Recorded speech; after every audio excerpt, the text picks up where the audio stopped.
Welcome back to State of the Nation. The Private Sector Coalition has commended the leadership of the National Assembly on the Consumer Protection Bill, saying that when in full effect, it will mark the beginning of a new era in the business environment in the country. Let's understand this further. Shola Salako joins me on the show at this moment to speak more about this. She is indeed the president of the, the president of the Consumers Association in Nigeria. Many thanks indeed for coming on the show at this time. Thank you. Now, we're looking at this bill, and if it goes and it's signed into law. Not if, when. When, okay, when, okay. We're that hopeful. You're advocating on this very strongly. We're that hopeful. When that happens, what will be the difference achieved? What will be done differently when, for instance, you look at consumer product relationship and consumer service relationships? Okay, what will be different is the fact that when you're talking in terms of consumer protection, there are two facets of it. There is the that's the proactive protection, and then there is the post, that is the reactive protection. The would normally happen whereby government has the instrument and the instrumentality to be able to regulate business-to-business activity in such a way, because you see, you find that many of the infractions that you see at the consumer-to-business level usually starts from an unregulated business-to-business level. So what this law is empowering the Nigerian government to do is to be able to regulate how business-to-business works in such a way that the output, which now goes to business-to-consumer, is adequately and fairly done.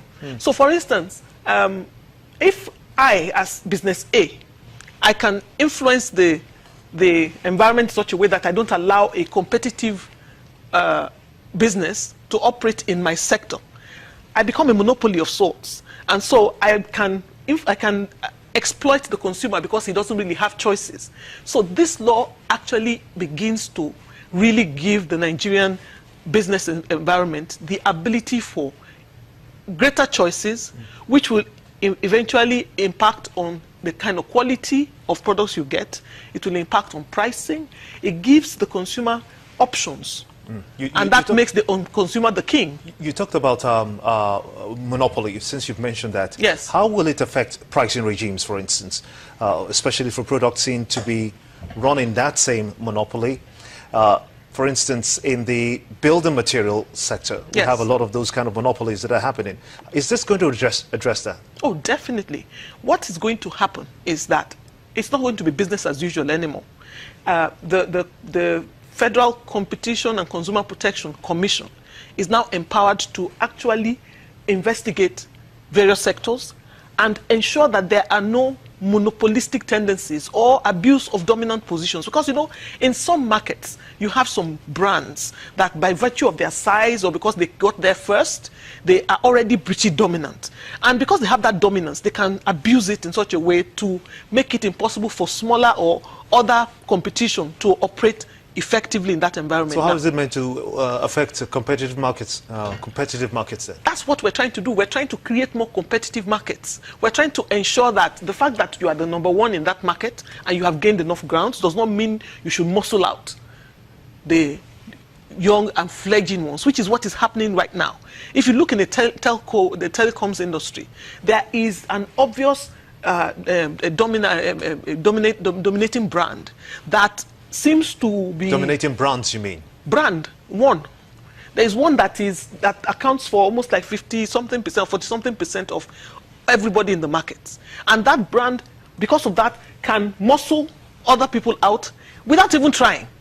So what the role of the FCC bill, or the FCC law, or the commission would do now is to ensure that while you are playing in that environment, things like interconnectivity, you have to be sure that you are giving everybody equal access. Simply because you are the one that carries the most subscribers doesn't mean you would say, I can't give, or I'm going to charge higher if telco B wants to interconnect with my telco. Those are the kind of things that the FCCC will be regulating. So that's 4 sectors.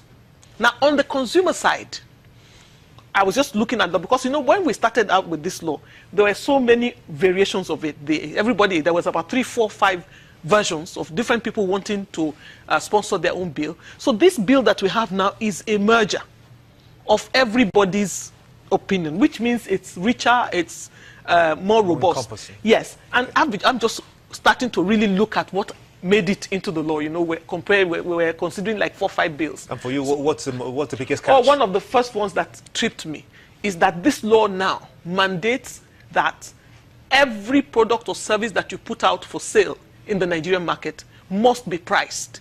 You must put a price to it. You cannot just display it and say, that's it. And then it's when I look at you and think, Gimba looks like he's a rich man. I say, okay, it's 5,000 naira. But if this man is a small man, then there's just 800, which is what a whole lot of our marketplace is like. So this is the first time we're having a law that now makes it criminal for you not to put a price on your product. And if, you know, that sometimes they'll put a price on it, and then when you come, they will say, oh, that's not the price, it's another price. Well, the law says if there are 2 pricing on the same product on the shelf or wherever it is that you put it, the consumer has a right to pay the lowest of it. Then where does this whole new law, when it comes through? Thank you. Don't say if. When it comes through, where does it place the Consumer Protection Council?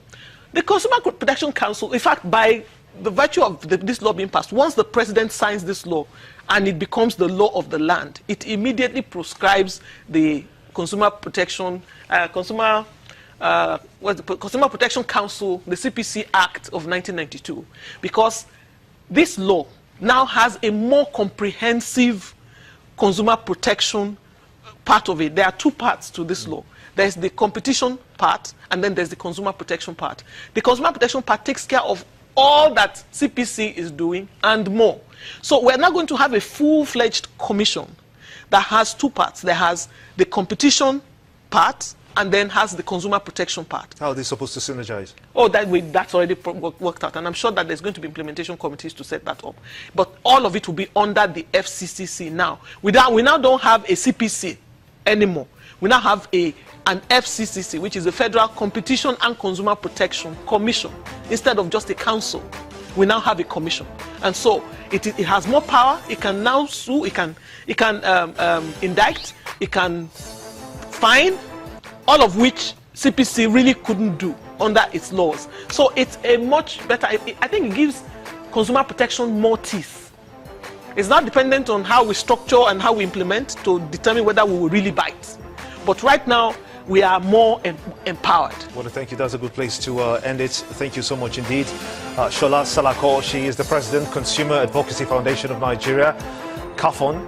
Many thanks again once for coming on the show, and to you for being a part of the whole week, as a matter of fact.